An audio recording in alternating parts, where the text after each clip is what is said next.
hottest and freshest music station, the new 103.6 Hot FM.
Turasuhuza nshuti bakundwa mu izina ry'umukiza akaba umucunguzi wacu Yesu Kristo. Ikaze mu kiganiro mugezwaho n'itorero rya UCC, nivuga butumwa mugezwaho n'itorero rya UCC kuri Hot FM 103 n'ibice bitandatu. Nshuti bakundwa mudukurikirana, murumva Pastor John ndi kumwe na Pastor Bena muri studio za Hot FM. Abadukurikira muri hirya no hino, turagira ngo tubabwire ko ubutumwa bubageraho bufite imbaraga zo gukiza no kubohora. Kuba uri kure ntabwo ari icyo kibazo, ahubwo gira kwizera mutima wawe, kuko Uwiteka dutumana umwuka we kugira ngo tukubere umugisha. Turizera ko mwagize weekend nziza, turizera ko mwagize amateraniro meza aho mwateraniye, turizera ko abakijijwe bamaze gukizwa kuri radio, dore turi mu cyumweru cya kane. Mwahisemo insengero hafi ya nyaho ngaho, kandi n'abadusuye twarababonye. Imana ibaha umugisha, twanezerewe kubabona kandi twishimira kuzajya dukomeza kubabona. Abagitangira agakiza turababwira mukomere umwami, ubahamagaye n'uwo kwizerwa nimuzatezuke habe namba. Ayo mwanya rero ndagira ngo tutarajya kure twakire umukozi w'Imana turi kumwe, Pastor Bena, dusuhuze twumva ijwi rye kandi anadusengere dutangire iyi program. Ndabasuhuje inshuti zacu bakundwa mudukunda kandi mudukurikira buri munsi. Ndabasuhuje kandi mbifurije amahoro y'Imana. Ndasuhuza abanyakabuga mwese, abanyarugende, abanyamasaka, aba hirya no hino mudusura mudukunda, abakunda UCC. Ndabasuhuje abakristo ba UCC Kabuga mwese, ndabasuhuje. Imana yo mu ijuru irushaho kubaha umugisha n'umurava wo gukunda umurimo wayo. Aka kanya reka dusenge kugira ngo dukomeze mu ijambo. Mana yacu mu izina rya Yesu turagushimye, turaguhimbaje, dushyize hejuru izina ryawe kuko uri umutunzi w'imbabazi. Tugushimiye ubuntu bwawe utugirira uko bukeye n'uko bwije. Tugushimiye ibimenyetso n'ibitangaza birimo gukurikira ijambo uduha kugeza kuri bene data. Mwami wanjye, ni benshi cyane umaze kubohora muri iyi minsi bafite ubuhamya. Uwiteka Imana yacu turabigushimira natwe ko watwemereye igitare cy'amahanga kutugira intumwa za zindi ebyiri watumye kugira ngo zibohore indogobe yari iziritse. None mwami wanjye, aka kanya turacyari mwami w'abami muri iyi studio dushaka kugira ngo mwami wanjye urusheho kubohora abantu bawe. Ndagusaba kugira ngo ijambo rigiye gutambuka ufashe benshi bagiye kuryumva, ntibaryumve gusa ngo ritunguke mu gutwi kumwe rihungukire mu kundi, ahubwo reka rigende ribe akaramata ku nkingi z'imitima yabo. Mwami wanjye, rigira umumaro ukomeye cyane kandi rigira impinduka rizana mu mibiri ndetse no ku muntu w'imbere. Uwiteka Imana turakwinginze kugira ngo mwami w'abami imbaraga zawe zikurikire ijambo, imbaraga zawe zibohora, imbaraga zawe zikiza, imbaraga zawe zitabara zikurikire iri jambo. Mwami, kuri uwo muntu wigunze, kuri uwo muntu urira cyane uvuga ati ngewe nararetswe ndi ku nguni y'isi, isi yamfatiyeho amaferi, ndagusaba kugira ngo ijambo ryawe utumye uyu munsi wa none ribohora uwo muntu, abohokere nawe kuba umudendezo kandi umwicareho umugiro w'agaciro. Ndagushimye mwami wanjye kuko umvise gusenga kwanjye, icyubahiro n'ishimwe birushaho kuba ibyawe, mu izina rya Yesu dusenzemo, amen. Arakoze cyane. Ndacyakomeza kubaha ikaze mwebwe batuye mu karere ka Kicukiro, akarere ka Nyarugenge, akarere ka Gasabo, abari mu karere ka Rwamagana, Kayonza, abaherereye mu karere ka Bugesera, Kirehe, Ingoma, inshuti zacu muri mu karere ka Gatsibo, Nyagatare, muhawe ikaze. Abagicumbi namwe muraho, Imana ibaho umugisha. Inshuti zacu mudukurikira muri Gicumbi, abarurindo namwe turabasuhuza, nitwarorera gusuhuza ababurera ndetse namwe aba hano Musanze ndetse n'abagakenye, nitwarorera gusuhuza abantu ba Nyabihu, muraho muri amahoro. Imana ibaho umugisha mwinshi cyane. Komeze gukurikira namwe aba Ruhango, Muhanga, Huye, Nyanza, tubahaye ikaze mu izina rya Yesu Kristo. Nyaruguru ntabwo twabibagirwa na Nyamagabe, Gisagara ntitwabibagirwa, ntabwo twabibagirwa abantu ba Rutsiro, ntabwo twabibagirwa abantu ba Karongi. Imana ibaho umugisha mwebwe mudukurikira, aba Rubavu namwe muri amahoro. Imana yo mu ijuru yabarinze. Mukomeze gukunda umwami Yesu Kristo. Ntabwo rwose umwami w'abami Yesu Kristo yigeze abareka, namwe abo kumugina ntabwo dushaka kubibagirwa na gato na gato. Uwiteka Imana Nyiringabo arategeka kandi akore imirimo ikomeye mu buzima bwanyu. Nimucikanwe kuko Uwiteka agiye gukora ikintu gishya mu buzima bwanyu. Buri cyari cyarakuboshye kirakurekura, buri imbaraga zakuboshye wowe uri Nyamasheke zirakurekura mu izina rya Yesu Kristo. Mu turere twose tw'u Rwanda turagira ngo tubahe ikaze muri iyi gahunda. Radio ikurikiranwa n'abantu barenga miliyoni hafi 5 muri bo mukurikira ubutumwa. Hane mbwire abantu badukurikira muherereye mu bihugu by'abaturanyi nka Uganda, Tanzania, Burundi, namwe muhawe ikaze inshuti zacu. Aba bumva ururimi tuvuga, Imana ibahe umugisha. Abandi badukurikira ku mbuga zacu, dukurikirana ku rubuga rwacu rw'itorero na urubuga rwa YouTube, ushyiramo Apostle Charles Rwandamura, uzabona ubutumwa ko buri munsi tubwirije bukugeraho, ubasha kubukurikirana. Rero abashobora gushyira ku rubuga rwacu rwa Facebook naho uzajya ukurikirana ubutumwa ushyizemo United Christian Church, cyangwa se wihuse wajya ushyiramo amazina yanjye cyangwa se ya Pastor John, uzajya ubibona nabyo ushobore gukurikira ubutumwa tubagezaho. Nucikanwe rero inshuti mukundwa, kuko Uwiteka arakora ikintu gishya mu buzima bwawe. Mwibuke ko turimo tuvuga tubyutse burakenewe, ububyutse burakenewe iwawe, burakenewe mu gihugu cyacu. Aho uri, aho uherereye, ese uhubona ububyutse utabukeneye? Ese ubona imisengero usigaye usengamo, uburyo usigaye utakigira n'intege uryo usigaye warayongobeye urabona udakeneye ubyutse. Iki ni ikibazo nibaza kandi buri muntu wese ntekereza ko akwiye kukibaza niba ukunda Imana ukaba ushaka kugendana n'Imana, kuko ibyanditswe biratubwira neza ngo ubwo udakonje kandi nubire ukabura akazuyaza ndaza kukuruka. Imana ntabwo ishaka abantu bari aho bakazuyaza. Yes, niba warakonje urabizi ko wakonje, aho si Imana igushaka, irashaka gushyuha. Kandi ntabwo wavuga uti ndasenga rwose ariko n'ibyaha nkabikora, ngerageza gukizwa rimwe, ngerageza gukiranuka. Ntabwo Yesu aduhamagara kugerageza, aduhamagara gukora exactly icyo avuga. Ukwiye rero gukizwa nta gutumwa nta nubwo uhamagariwe kugerageza, kuko ugerageza abashobora no gutsindwa, ugerageza abashidikanya, ugerageza batazi ibyo akora. Ariko uwamenye neza icyo akora ahaguruka n'umutima umwe akiyemeza kugikora, igishaka kikaba, kibyimba kigaturika. Yes, abamuseka bakamuseka, akuvuga nabi bakakuvuga uko bayashatse, ariko ejo ubutsinzi bukomeza kuba ubwawe kuko Yesu aragushyigikira. Twandikire cyangwa twohereze ubutumwa bugufi kuri mirongo yacu ya telefone. Aka kanya turi muri studio, ntuhamagare ahubwo wandike wohereze kuri iyo mirongo. Kuri WhatsApp ushobora kohereza kuri message SMS, ohereza rero kuri 0782 75 74 62 0782 75 74 62 cyangwa wohereze kuri 0722 2 2 5 74 62.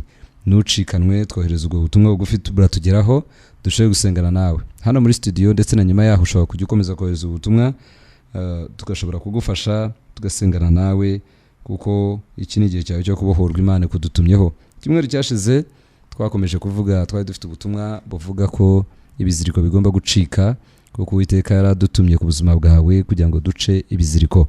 Muri iki cyumweru turagira ngo dufate ku butumwa buvuga ngo reka habeho.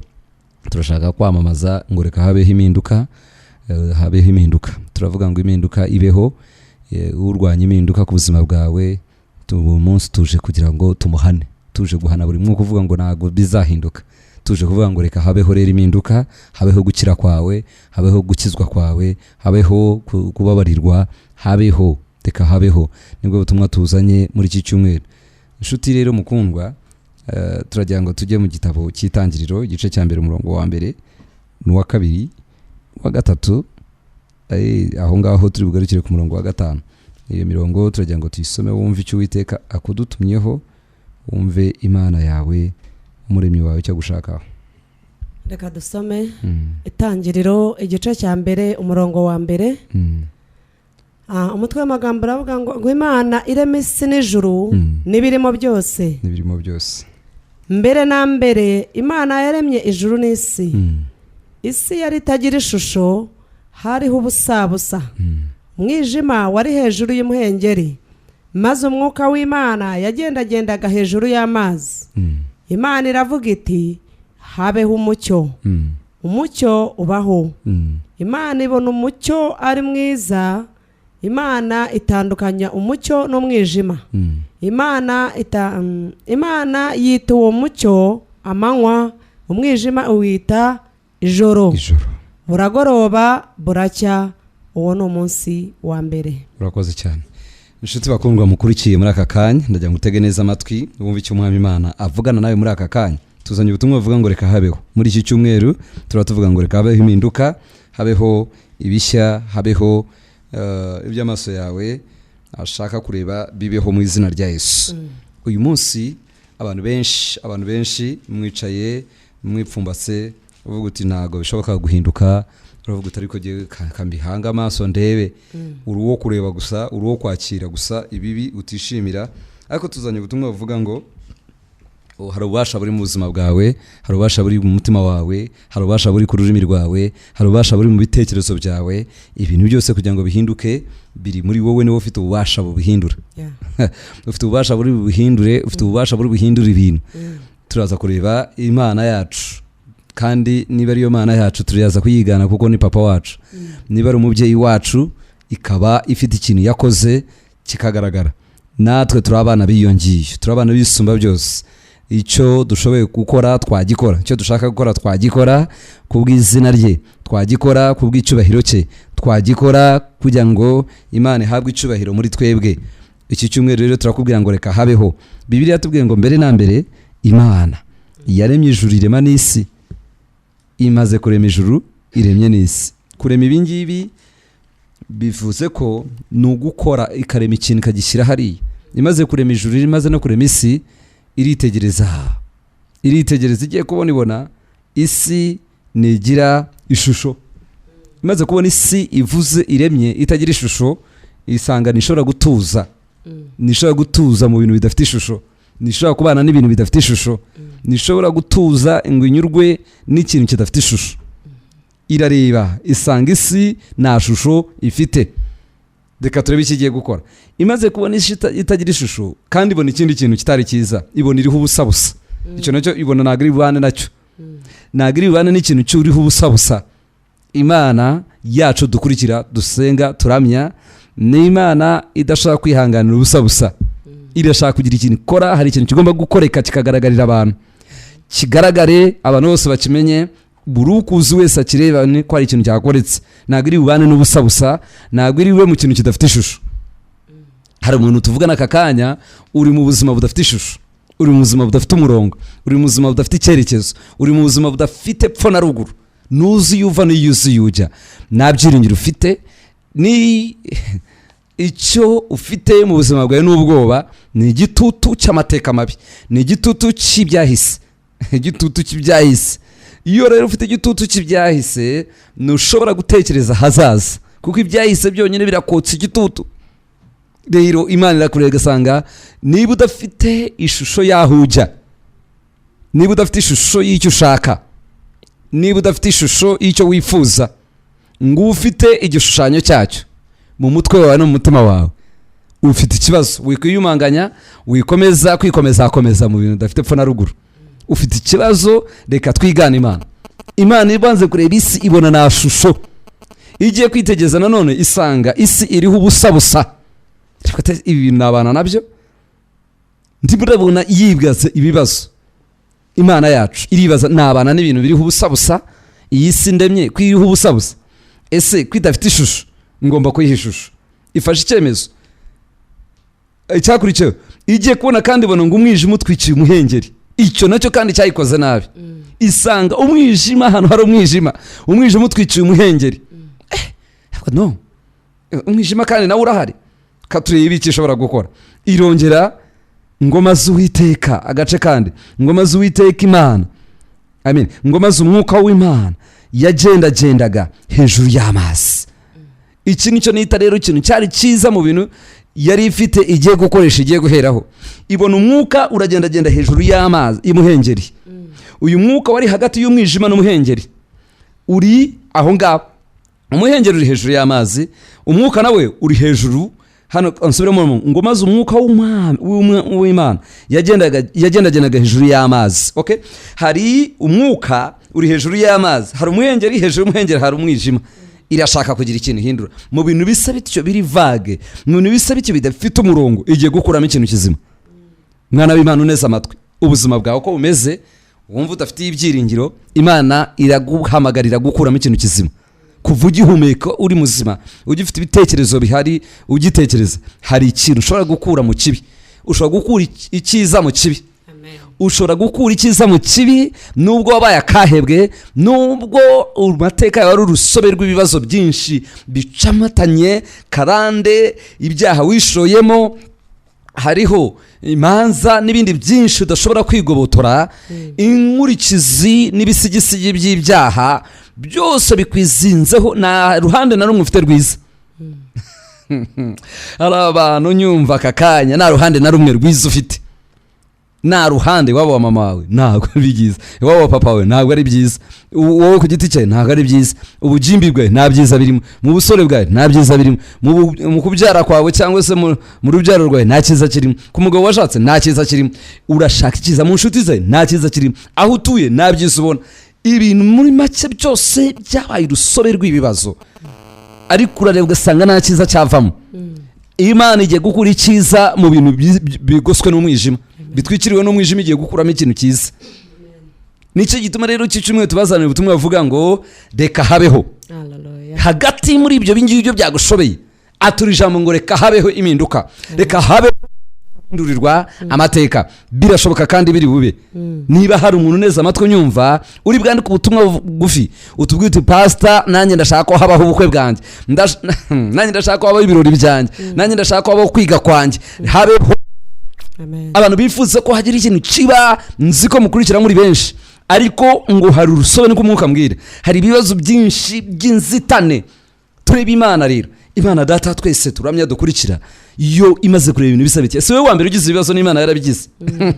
Igira ibibazo mu bintu bimeze bitya, ariko iravuga ngo no, ndabona igisubizo.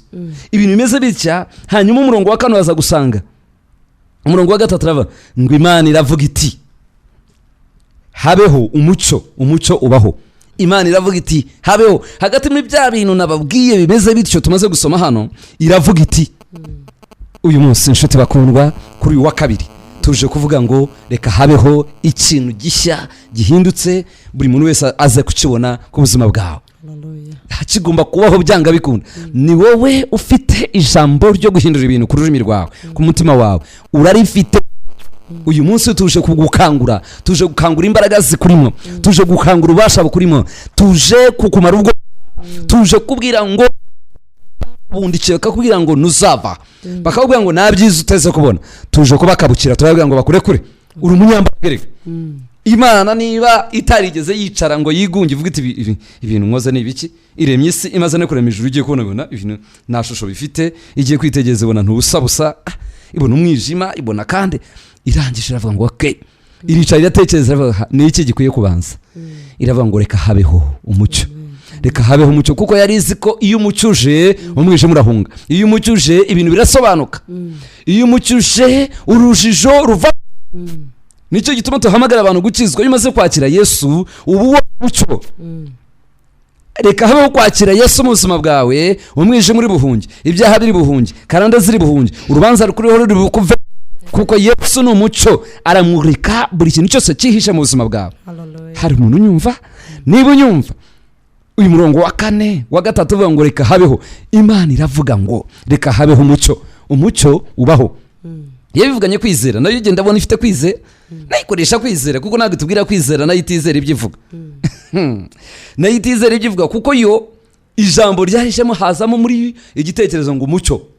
Haje umucyo iravuga, ikintu cyose kibanza ari ibitekerezo, iyo kiri mu bitekerezo igikurikira ni ukuvuga. Imana iravuga ngo reka habeho umucyo, ivuga ijambo umucyo, imaze kuvuga ijambo umucyo uraba. Inshuti rero mukundwa, muri ubwo buzima urimo hari ikintu kigomba kuba byanze bikunze, kivuguruza ibya mbere, kivuguruza ibibi, kandi ni wowe ugiye gufata icyemezo, ni wowe ugiye gufata ingamba, wimure ibitekerezo, hindura imitekerereze yawe. Hey, mindset yawe igomba guhinduka mu izina rya Yesu. Reka habeho impinduka mu izina rya Yesu, reka habeho igishya. Pastor, abantu bateze kumva icyo uvuga kuri aya magambo. Iri ni ijambo riri mu gitabo cy'Itangiriro, kandi nanone ijambo ry'Imana riravuga ngo Imana niyo tangiriro kandi niyo herezo ry'ubuzima bwacu. Niyo yabaye itangiriro ryo kubaho kwawe ku isi, ni nayo izaba iherezo ry'ubuzima bwawe mu gihe uzaba uva kuri iyi si. Mperutse guhura n'umuntu mpora mbwiriza buri munsi, sinzanasiba, keretse niba ari umwana wo kurimbuka. Niba agiriwe n'ubuntu uyu munsi akaba yumva radiyo, arahindukira uyu munsi wa none, ariko nkamubwiriza nkabwira ntariko se kuki utareba icy'agaciro kiri muri wowe, ahubwo ukita ku kintu kidafite izina. Hari abantu twita ku mubiri, kandi uyu mubiri twese ufite izina rimwe. Umuntu w'imbere uwo ndamushushanya na wa mwuka Imana yabonye ko ari cyo kintu cy'ingirakamaro cyari mu rusobe rw'ibyari bizongurutse Imana, cyangwa ibyarimo gutesha Imana umutwe. Hari umwijima, hari umuhengeri, hari umuraba, hari ibibazo gusa, hari imiyaga gusa, ariko habaho ikintu cyitwa umwuka wera w'Imana. Nawe nubwo ufite ibikuzengurutse byinshi cyane, ariko hasigayemo ubuzima muri wowe, ari wo muntu uyu nguyu urimo kuvuga. Uwo nguwo mu gihe ukihumeka umwuka w'abazima, mu gihe ukivuga, mu gihe ukibasha kwatura bugacya mu gitondo ukabona uri muzima, haracyari ibyiringiro ko hari icyahinduka uyu munsi wa none, ko hari icyo Imana yakora uyu munsi wa none, ko hari icyo Imana yarema uyu munsi wa none. Reka kwita ku uyu muntu ugenda mwisi izina, cyangwa afite izina nubwo abana b'abantu tutarisobanukirwa neza, ariko twese uko turi ku isi twebwe tutarava mu mubiri, uyu mubiri ufite izina rimwe ryitwa nyakwigendera. Pastor abyumvise? Ndabyumva. Uyu mubiri ufite izina ryitwa nyakwigendera. Mu gihe uyu mubiri utwiratana, uyu muntu urimo kuvuga nkanjye wumvira ijwi ryanjye, iyo avuyemo ari we ngereranya na wa mwuka w'Imana waje gutunganya ibintu byose, iyo avuyemo umubiri wose w'umuntu wari wese, yaba perezida yaba umuntu umeze ute, asigara afite izina rimwe yitwa nyakwigendera. Ariko wa wundi w'agaciro Kristo Yesu yashyize muri we, wa wundi yashyize muri uyu nyakwigendera, uwo nguwo haracyari ibyiringiro ko hari byinshi cyane yahindura. Ni wowe icyemezo ku buzima bwawe, nicyo nshaka kumenyesha. Niwe wahitamo ukavuga ati no, ntabwo inzoga zigomba kuntwaza igitugu, kuko izi nzoga ndimo ndazihanya kwigendera. Ntabwo buraya bugomba kuntwaza igitugu, kuko buraya burimo ndimo ndiheranya kwigendera. Ariko njyewe w'agaciro nzasubira kuri data, kandi data niwe tangiriro, ari we mwuka wera w'Imana. Uyu nguyu waje uyu munsi wa none wicaye muri studio, mwuka wera w'Imana yari ahari ku itangiriro asobanura ibintu.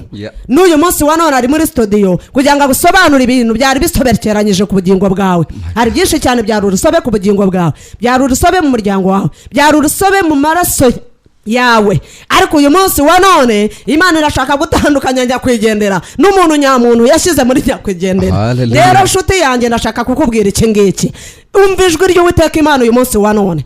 Emera Uwiteka Imana agira ikishashya arimo mu bugingo bwawe. Winangira umutima wawe, wivuga ngo uyu munsi ntibiri bushoboke, wivuga ngo noneho akayoga kanjye ndagaruka ku basinzi yemwe, ndagaruka kuri yemwe b'abafarisayo mwe, ndagaruka kuri babatambyi b'amasinagoge, babandi b'abakuru b'amasinagoge, ndimo ndabagarukaho, ntabwo tuzigera tubareka. Reka nkubwire nshuti yanjye, tandukanya umubiri n'ubugingo.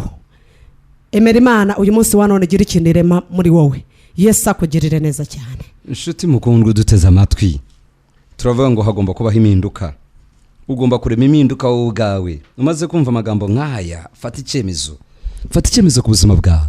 Hindura uko utekereza n'uko ukora, hindura uko ukora ibintu, hindura inshuti mbi zitagufitiye akamaro, hindura inshuti mbi zikuzanira ibibazo.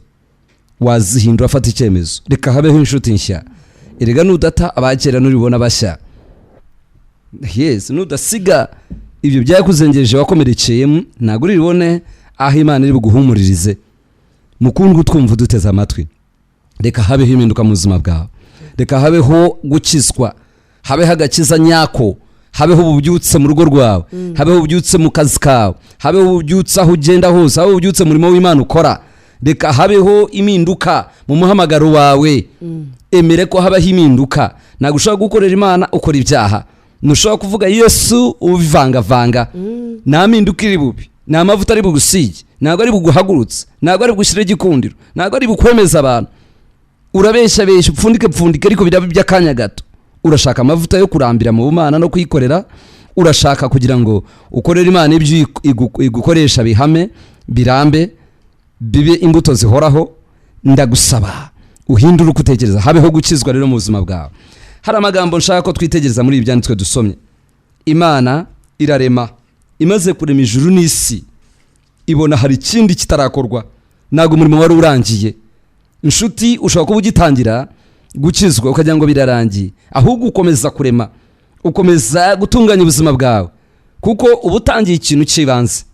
Imaze kurema ijuru n'isi, iyo nizo nibyo biremwa yari imaze kurema bibiri bikomeye.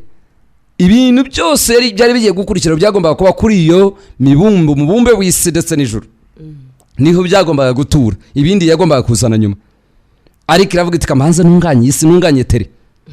Irabanza itunganya tere. Rero irimo itunganya tere, itangira kurema ikoresha ijambo reka umucyo ubeho. Umucyo ubeho. Umucyo ni ikintu cy'ibanze mu bintu byose. Gukizwa cyangwa akagakiza ka Yesu ari wo mucyo. Iyo umuntu amwakira, uba wakiriye ubwami bw'umucyo, uba wakiriye ubwami bw'Imana. Ni ijambo rito utangirana, ni umugabo Yesu wakira, ariko ukaba wakiriye ubwami bwe. Ukaba wakiriye impinduka, ukaba wakiriye uhinduye ubwenegihugu, ukaba uhinduye winje mu muryango w'abana b'Imana. Uva mu muryango w'abana ba Satani nawe arabyara. nawe afite abana ugiye kumbaza tuzabyaye ryari? Yesu yarabyivugiye ngo muri abaso Satani. Muri abaso Satani bivuga ko Satani nawe afite abo yabyaye. Wowe wabyawe nande? Wowe twumva uhisemo kubyarwa nande? Uhisemo kuba wande? Hitamo uyu munsi uvuga uti reka habeho kubyarwa n'Imana, habeho uyu munsi makanyije iki. Iri jambo rero rivugwa cyangwa rikwiye gukoreshwa muri iki cyumweru. Turaza kuba turikoresha tuvuguruza ibyo tureba tudashaka kureba. Yes, Imana hari ibyo yarebaga ibona ushobora gukomeza kubireba. Niribwihangane kubana n'ikintu cyitwa ubusabusa. Noneho itangira kuvuguruza buri kintu cyose kirango cyishyize mu mwanya. Umwijima wishyize mu mwanya, hanyuma haje kandi ubusabusa nabwo bwishyize mu mwanya. Irangije avuga no, hari icyo ngiye gukora. Buri kintu kizana utigeze ugihamagara. Buri kintu kizana cyangwa se wahamagaye wagihamagaye uzi ko ari cyiza gihindutse kibi. Ugomba guhagarara ukavuga uti reka habe iki gutandukana n'uyu muntu kuko arimo abazimu. Uyu ariho abadayimoni benshi cyane. Umuntu urimo unyumva akakanya ushobora kuba uri aho ngaho umaze gushaka abagabo barenze 3-4, ariko buri mugabo ushatse arakena mukaba bakene cyane. Ufite imyuka ikugenda hirega idashaka kuwubaka ko nagira amahoro mu rushako. Mugabo nyumva, ese we n'ibyawe bimeze bityo? Imana hari ikishaka gukora mu buzima bwawe. Reka habeho impinduka. Imana irahindura ubusabusa, igiye kugira ikintu irema. Ihakanyije umwijima, nawe igiye kugira ite irawirukanye ku mugaragaro. Kuko nta bundi buryo bwirukana umwijima, izi ikirukana umwijima. Ikirukana umwijima izi ko ari umucyo. Ese twakwiga kungo nko ibyanditswe bivuga. Ikirukana umwijima cyitwa umucyo. Ntabwo uri ujya kubwira umwijima agenda. Umwijima singa ushaka. Oya, ahubwo ihamagara umucyo umwijima ukibwiriza. Akira Yesu umwijima urahunga. Akira Yesu ibyaha mwemerere yinjire mu buzima bwawe. Hari ikindi yakoze maze guhamagara umucyo. Itangira kubona. Umucyo umaze kujya mu mwanya wawo nk'uko uhamagaye ngo habeho umucyo baho. Hari ikindi cyakurikiye ngo nuko Uwiteka Imana ibona ngo umucyo ari mwiza. Ibona ni byiza. Kubona kambwire iri jambo watura ugomba kuri bikunda. Ushobora kumaze igihe kirekire wamba ariko ntuyabona. Ariko Imana dukurikira tubabwira ni Imana iduhubasha n'ubushobozi. Icyo watura kikanaboneka. Hallelujah. Muri iki cyumwe tugiye kwatura ibintu turi bubone. Nago twatura ibintu dusigara twiringira. Turabone. Turarema ikintu niyo tuvuze ngo habe hanyuma umwijima nawe uhunge tuwureba. Umwijima nawe uza aho wagiye. Imana imaze kuvuga ngo habeho umucyo, umwijima waribwirije. Hari ikintu kiri bwibwirize nufata icyemezo. Hari imyuka iri bwibwirize igende. Pastor aravugana natwe akanya gatoya tubone kwakira amatelefone yanyu. Abatwandikira message zanyu zirimo kutugeraho pe mukomeze mwandike. Ijambo ry'Imana riravuga ngo ibibera muri iyi si cyangwa ibyo muri iyi si bitwigisha iby'ubwami bw'Imana cyangwa bitubere igicucu kibiri mu bwami bw'Imana. Niyo waba winjiye mu nzu yawe ukasanga iyo winjiyemo nijoro utacanye amatara nta kintu na kimwe ushobora kubona. Nta kintu na kimwe ushobora kugeraho. Ndetse niyo wabuze icyumba cyawe kirugenda usitara. Bimenyesha ngo kugira ngo ugire ikintu kizima ubona cyangwa ugire ikintu kizima ubasha gufata vuba utagombye gusitara no kugonga ibikuta n'ibibambasi, bimenyesheje ngo banza gucana urumuri. Urwo rumuri rukamurika muri uwo mwijima. Niyo wakwatura inshuro 100 ku munsi ukavuga ngo Mana reka nkire, Mana reka mbe muzima, Mana reka ubukire buze, Mana reka mbone imodoka, utabanje gukuraho icyitwa umwijima mu buzima bwawe nta na kimwe ushobora kubona. Ibyo tubibonye kenshi cyane. Ushobora no kuba wicaye mu rusengero ariko ugifite ikijima kibundikiye umutima wawe, ugifite ingeso mbi, ukigenda nabi, udakorera Uwiteka Imana nk'uko Imana ibishaka, ufite ubwibone, ufite ubuhehesi n'ubusambanyi, ufite ubujura, utwara abagore b'abandi. Reka nkubwire nshuti yanjye, turababonye benshi cyane na cyane abiyita abahanuzi batwara abagore b'abandi, basenya ingo z'abandi. Ikintu nkubwira ni kimwe nshuti yanjye, banza ukureho umwijima, reka umucyo wa Kristo Yesu cane muri wowe, nurangiza kumurikire. Nukumurikira urabona ibyawe byose wifuzaga. Nicyo ngicyo nakongeragaho. Imana igufasha. Inshuti mukundwa guteza amatwi, urashaka ko dusengana? Urashaka ko twakwakira icyifuzo cyawe? nakubwiye ngo andika wohereza ubutumwa bwawe kuri 0782 75 74 0782 75 74 cyangwa se kuri 0722 2 ohereza ubutumwa bugufi dushe gusengana nawe. Tuje tuvuga ngo muri iki cyumweru reka habeho impinduka mu izina ry'Umwami Yesu. Turafatanya nawe, tuje kukurabura no kukwibutsa ko hari imbaraga z'Imana zikurimo. Wikwiyegurira Satani ngo umanike amaboko uvuga uti yarandangije, yarangose sinshobora kwikura muri aka kagozi. Hari umuntu unyumva wagerageje gukizwa byaranze, ariko uyu munsi wa none Imana yakubwira ngo reka habeho gukizwa kuri ubu. 2017 kubera umwaka wo guhinduka burundu, 2017 kubera umwaka wo guhagarara neza mu bumana. Wikongera gukomeza kubaho ukizwa nabi, nta munezero, nta byishimo ndetse nta mahoro y'abantu bakizwa nabi. Abantu barimo bahamagara katugire uwo twakira. Hello hello hello. Yes, mwiriwe neza. Karame Ernestine uherereye he? Yego. icyifuzo cyo kuba Icyifuzo mwasengera ava mu kigeragezo cy'ubusambanyi. ukava mu kigeragezo cy'ubusambanyi. Turagusengera. Ese wari wakizwa? ndakijijwe ariko ndagwa ko bwije no kubusenga. Ernestine, turagusengera nuve kuri radio yawe kandi nuzagira n'umwanya uzadushake kuri UCC hano ni bo i Kigali, tugusengere kuko buriya icyo kirashaka kwica ahazaza hawe. Imana iguhe imbabazi imbaraga. Hello hello. Mwiriwe neza. Agnes ndavuga. Yego Agnes. Ndashaka ko umwijima uva ku buzima bwanjye hakabaho umucyo. Umwijima uva mu buzima bwawe haza umucyo. Rwose turagusengera, message yawe twayibonye yindi. Murakoze cyane. Okay dear. Arakoze Agnes Kabuga. Niba hari undi uri ku murongo tumwakire. Hello. Karame. Ahimbazwe. Karame.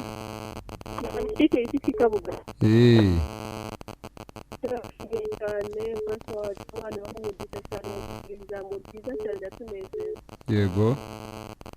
Imana yongera amavuta kandi kumaze kubaho mu gihe. Urakoze cyane nawe.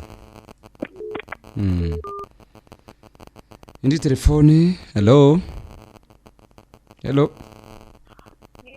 Mwiriwe neza. Witwa? Kayitesi Donata. Ndagira ngo munsengere na umiriza fato y'ibintu kandi babikanjana. Kandi ndagira ngo munansengere papa w'umwana wanjye nyine azaze aho yagiye. Kandi Imana munsengere izamuregereza ubukwe umuntu dukundana ubundi. Uherereye he? Utuye he? Mu karere ka Kayonza. Karere ka Kayonza. Okay. Wazaje tukagusengera. Imana imuturira amateka rwose kandi igima imbaraga zo gukomeza. Turagusengera Kayitesi kandi ushake n'umwanya ugere uzatugereho tugusengere kurushaho tukugire n'inama.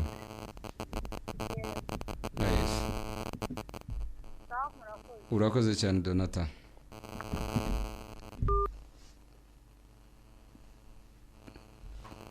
Hari abatwandikiye ubutumwa bugufi, turabona inshuti zacu mukurikira mwanditse ubutumwa bugufi. Ndabona uwitwa Raisa aravuga ati burugo mbumva ndubakwa ngenda ndushaho kumererwa neza mu mwuka wanjye. Imana ihabwe icubahiro kubw'ubuzima bwa Raisa. Kansome neza message ye. Shalom pastor ndabakurikiye kandi muranyubaka buri munsi uko mbumvise ubu noneho ntakiri impinduka mu buzima bwanjye, stati irahindutse mu izina rya Yesu, muhabwe umugisha. Arakoze cyane, ihinduke mu izina rya Yesu. Undi watwohereje ubutumwa bugufi aragira ati Yesu abahereza umugisha, jyewe imigozi yari imboshye yaracitse kuva nangiye kubatega amatwi, munsengere mbona impinduka. Pastor Benawe arabizi na Jen imasaka, Jeni iyo mpinduka ikomeze mu izina rya Yesu. Tuyizere Kicukiro waragira ati mbona akazi, munsengere mbona akazi, mfite n'ubukwe, munsengere mbona amafaranga. Murakoze. Tuyizere Imana ikomeze imbaraga gucigura imiryango, uhagare neza mu gakiza kandi ibyo byose uzabigeraho. Agnes Kabuga aragira ati ndabakunda cyane, Imana ibongerere, munsengere muri mukazi wanjye abyare neza, biraba mu izina rya Yesu. Katubanze twakira uduhamagara. Hello. We. Yego. Ndakumva. Yesu ashimwe. Ahimbazwe. Ni mu Bugesera. Witwa nde? Nizeyimana Oliva. Itabi rwose ryangize imbata pe, ubu ngubu ni ukunsengera. Yego. Ntananiye kurivaho. Nabakurikiye numva rwose birashimishije. Yego. Urakijijwe sori? Urakijijwe? Ariko itabi rwose byaranze. Turagusengera kuva uyu munsi uwo mudayimoni akurekure mu izina rya Yesu. Uwo ni umwijima, ugomba guhunga uwo mwijima, Kristo Yesu akinjira muri wowe. Urakoze cyane Oliva. Jya ugera ku rusengero usenge, gira umwete wo kwiyiriza ubusa, bene ibyo ngibyo bikurwaho no gusenga no kwiyiriza ubusa. Ntugatinye kwiyiriza ubusa. Sawa. Hari undi watwandikiye nawe aragira ati Yesu nashimwe, turahari kugira ngo mutugezeho icyo Imana yabadutumyeho. God bless you and the pastor from Kabuga. Imana iguhe umugisha inshuti yacu Alphonse, kuko urakurikira koko buri munsi uri inshuti ibana natwe, kandi ndabasaba ko mwese mwajya muba ambasaderi aho muri, mukavugana mukarushaho gukundisha abantu iyi program, kuko benshi bakwiye kuyimenya kugira ngo bakire babohorwe, Imana ibagirire imbabazi, ibahindura amateka. Uyu nawe watwandikiye ubutumwa bugufi kuri WhatsApp aravuga ati Yesu ashimwe, mudusengere ku kibazo cy'uburwayi paralize, kuko simva mu nzu ndi Nyamasheke, nitwa Moyize, nukuri ndakomerewe cyane, nakweguka mu nzu kugenda simbiheruka. Kuva uyu munsi turimo tuvugana dusengana, ugiye kongera uhaguruka ugende mu izina rya Yesu. Kanakiri uyu muntu wundi uhamagara. Hello. Oui. Karame. Ndimushimiye Imana Koreta mu Bugesera. Yego Koreta. Anje nukunsengera abadayimoni banjye na mwirimbi. Abadayimoni bakujyana mu irimbi? Bakujyana ryari se ubwo ngubu? Nijoro ugahaguruka n'amaguru yawe ukagenda? Iyo nyigamye ntago njya mbona ibitotsi, ahubwo mba ndi kurota njya mu irimbi. Yego.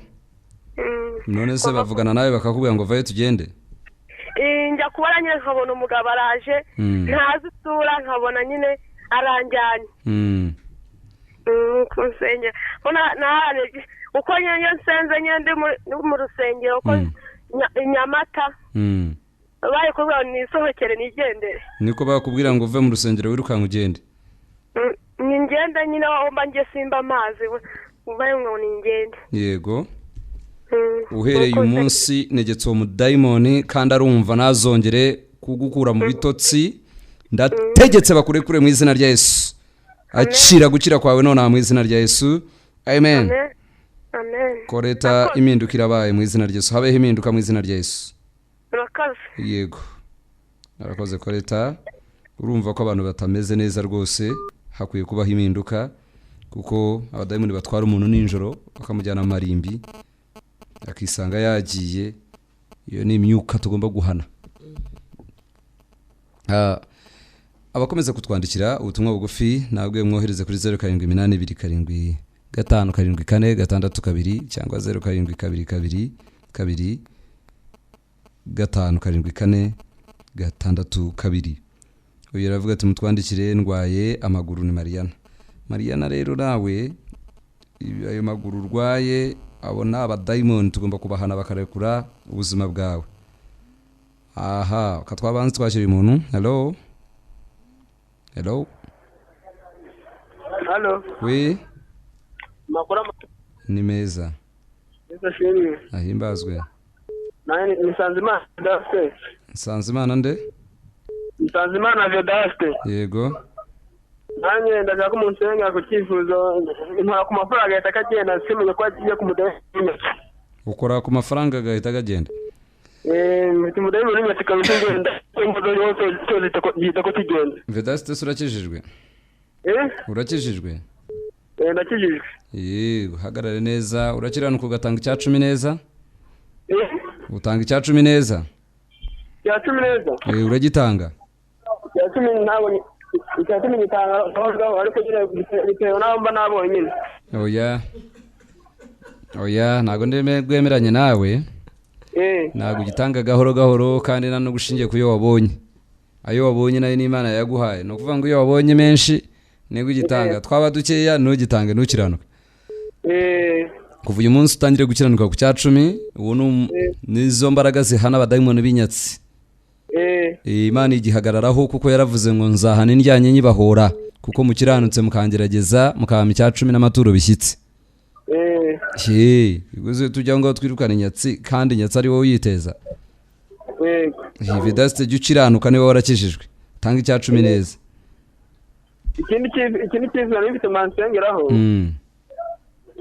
mbonye inzoga numva umutima wanyiyarikiye nkumva mbuza amahoro muri ngewe kabisa mu nsenga no mudafika bisumvemo urarikira iki inzoga ikintu cyitwa inzoga ukisanga wanasomyeho ukisanga wanayisomyeho turagusengera aka kanya uwo mudayimoni akurekura uduherereye hese Vedaste mperera hano Rusizi umurenge wa Nzaha. Aha Imana igumugisha kandi gukomeze kuva uyu munsi nuve kuri radio yacu tugiye gusengana. Reka muri aka kanya tugiye kwinjira mu mwanya wo gusenga dore abantu muri muhereza message mutinze sinzi cyo mwakoraga nyamwa cyandika ariko ubutumwa bwanyu turabufite ku matelefoni yacu turakomeza no kubasengera. Aka kanya tubanze dusengane n'abantu bashaka gukizwa kwakira Yesu kumwami n'umukiza w'ubugingo bwabo. Pastor turakwakiriye. Umuntu wese ushaka gukizwa nawe uvuga ngo ndareba inzoga nkumva ndayirarikiye nawe kimenyesha kutarafatisha neza agakiza.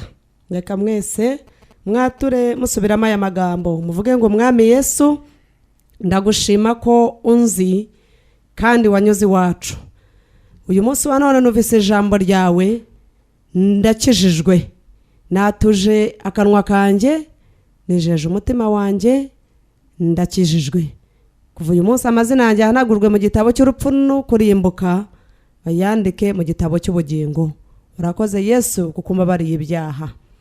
Kangusengere Mana yacu mu izina rya Yesu aba bantu mwami wanjye batuye bemeye gukizwa ariko bafashe ubakomereze mu nzira yawe. Kuva uyu munsi mwami w'abami ntibazongere gusubira kurarikira icyaha icyo ari cyo cyose. Kura umwijima mu mitima yabo umucyo wawe ubamurikire. Urakoze Yesu kuko ubikoze. Amen.